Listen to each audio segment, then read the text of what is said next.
जय श्री कृष्णा। राधे राधे। आप सभी लक्ष्मी नारायण की कृपा से स्वस्थ और मस्त होंगे।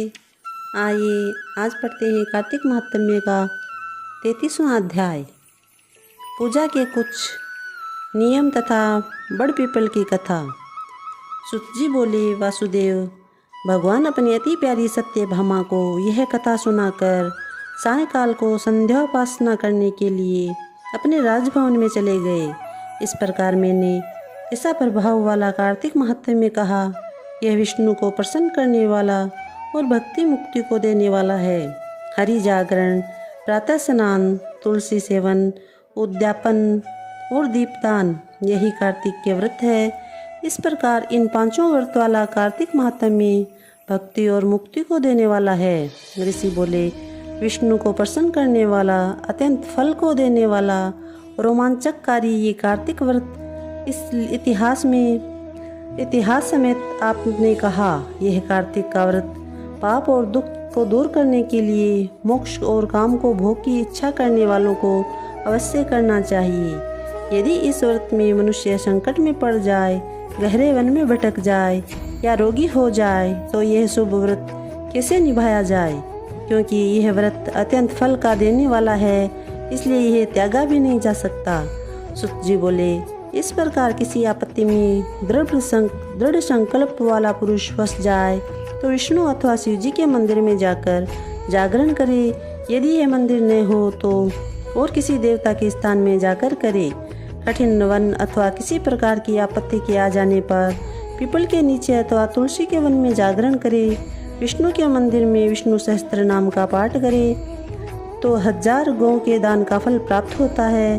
बाजा बजाने वाले को वाजपेयी यज्ञ का और भगवान के आगे नाचने वाले को सब तीर्थों के स्नान का फल मिलता है। जो मनुष्य आपत्ति में हो और उसे कहीं भी जल न मिले अथवा रोगी हो तो विष्णु के नाम से मार्जन करे। जो व्रती उद्यापन विधि को न कर सके तो व्रत के पूर्ण करने के लिए ब्राह्मणों को भोजन करावे। ब्राह्मण पृथ्वी पर देव स्वरूप है, इसलिए ब्राह्मण को भोजन कराने से तृप्त करने पर विष्णु सदा प्रसन्न रहते हैं। जो आप दीपदान न कर सके तो दूसरे के दीपक को जला दे और उसकी हवा आदि से रक्षा करे।